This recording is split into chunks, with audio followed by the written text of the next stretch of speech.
Allah Azza wa Jal, il t'a choisi pour que tu vois cette vidéo, pour te tester, pour t'éprouver, pour voir si tu es prêt. Et certes, Allah Azza wa Jal nous a dit, fi surati Tawba, Inna Allah ashtara min al-mu'minina anfusahum wa amwalahum bi anna lahumul jannah.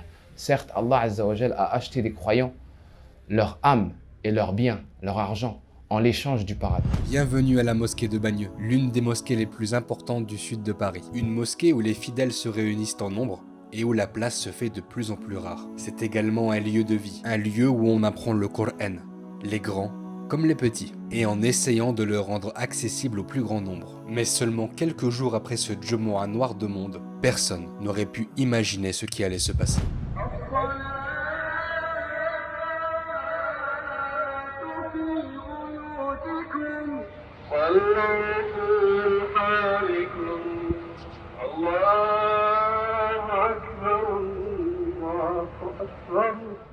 Il y a ceux qui croient et ceux qui croient que ce qu'ils ne voient. Pourtant, il a bien fallu se rendre à l'évidence. C'était bien quelque chose que les yeux ne peuvent voir qui était en train de mettre à genoux l'humanité. Mais dans chaque épreuve, il y a un grand bien. N'est-ce pas l'occasion de se souvenir du bienfait d'avoir une mosquée, de pouvoir retrouver le sourire de son frère, d'entendre l'adhan, de pouvoir accomplir la prière en groupe, se réunir pour apprendre sa religion. Tant de bienfaits dont nous profitions sans même nous en rendre compte. Combien sont-ils chers aujourd'hui ? Comme un appel à l'éveil, un appel à l'action avant qu'il ne soit trop tard. La mosquée de Bagneux, c'est une mosquée qui existe maintenant depuis presque 30 ans. C'est une mosquée qui, alhamdoulilah, ces dernières années a beaucoup évolué. Tous les jours, à peu près 400 fidèles fréquentent cette mosquée à toutes les prières, à peu près 1200 fidèles à chaque Jumu'ah. On a énormément de monde qui vient et qui côtoie cette mosquée. Elle est entourée de 9 villes. Elle a commencé à avoir de la renommée par rapport au fait qu'elle soit donc bien située. Les cours d'arabe, les cours de Coran également ont été proposés. C'est non négligeable, c'est-à-dire qu'il y a énormément de monde qui vient côtoyer cette mosquée. Et alhamdoulilah, elle commence à être reconnue par surtout ses activités.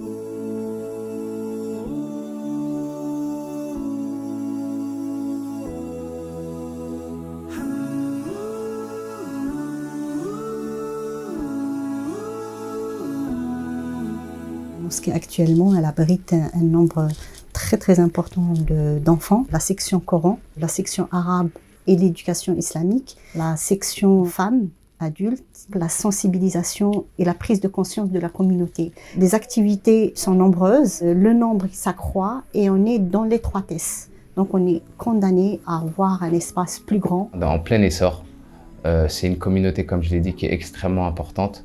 La mosquée actuelle ne suffit pas. Et la solution qui s'est présentée à nous, c'est l'achat d'un bâtiment. Il allait être 3 fois plus important que le bâtiment actuel. Donc maintenant, bi fadlillahi ta'ala, on est propriétaire d'un très grand bâtiment sur la ville de Bagneux. En plein centre de la ville, à quelques centaines de mètres de la gare RER, on va avoir le métro 4 qui va desservir la mosquée. Une surface 3 fois plus grande que la surface dont on dispose actuellement. Dès qu'on achète un bâtiment, on achète également les problèmes qui peuvent être liés à ce bâtiment. À l'époque, pour construire Paris, le calcaire, on venait le chercher dans les carrières. Et ces carrières, elles ont été creusées dans Bagneux. Et ce qui fait que nous, malheureusement, notre bâtiment se trouve au-dessus même d'une carrière. On a tout tenté pour pouvoir éviter ce comblement de carrière qui va nous coûter énormément d'argent. Il était hors de question qu'on puisse mettre un pied dedans tant que la mise en conformité n'a pas été faite. Si on arrive à combler ces carrières, à mettre en conformité le premier étage, déjà on aura le pied à l'intérieur du bâtiment, ça sera une chose déjà énorme de fait. Et donc à un moment donné, il y a un essoufflement.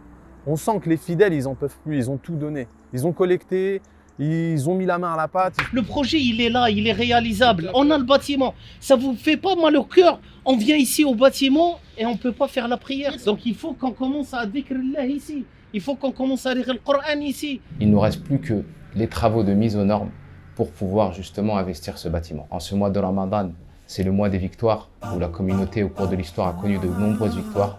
Donc on a un défi à relever durant ce mois. On vous appelle, chers frères, chères sœurs, à nous aider à concrétiser cette victoire. Tout seul, je suis qu'un maillon, mais ensemble, on est une chaîne. On peut aller beaucoup plus loin. Ou lorsque la communauté a besoin de nous, on est un seul corps. Donc ton besoin, c'est mon besoin.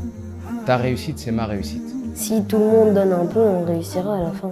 C'est important que chacun mette la main à la pâte. Il ne faut pas rester dans cette situation-là. Il faut vraiment agir. Une sadaka jariya, c'est une des actions qui reste même quand on vient à mourir. Construire la maison d'Allah, ça c'est une grande domaine. Vous imaginez, vous donnez 1 euro. Il y a un frère qui apprend, alhamdoulilah, surat al-Fatiha. Vous imaginez la récompense. Si on a la possibilité de donner, Allah il nous donnera 10 fois plus, 100 fois plus. au paradis. Le raisonnement du bas monde, c'est pas comme le raisonnement de l'au-delà. Et on va tous partir. Ce bâtiment, il va rester. Il va travailler pour nous. C'est un truc, il faut y aller. Donc moi, je t'invite, chers frères, chères sœurs, à acheter le paradis, à commercer avec Allah Azza wa Jal durant ce mois. Il nous reste 1,8 million à réunir.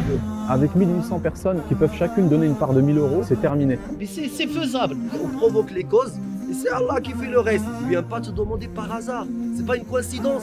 C'est Allah qui te l'a envoyé. Donc les fidèles locaux ont été sollicités de nombreuses fois et ont fait preuve d'une grande générosité qui nous a permis, bismillah, de pouvoir acquérir ce bâtiment.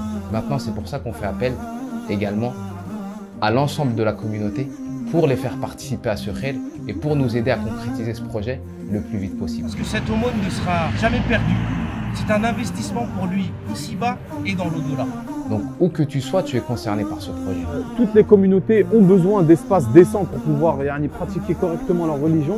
Les enfants ont besoin d'espaces corrects pour pouvoir apprendre leur religion. Et tout ça, ça n'a pas de prix. Que cette mosquée, en fait, qu'elle puisse être une lumière sur la vie. De pouvoir se dire que Yawm al-Qiyamah, j'aurais été un bon ambassadeur de la religion d'Allah Azza wa Jal. Je t'invite une nouvelle fois à participer. Ne te prive pas de ce grand khayr en espérant que ce soit une cause pour que tu puisses accéder au paradis.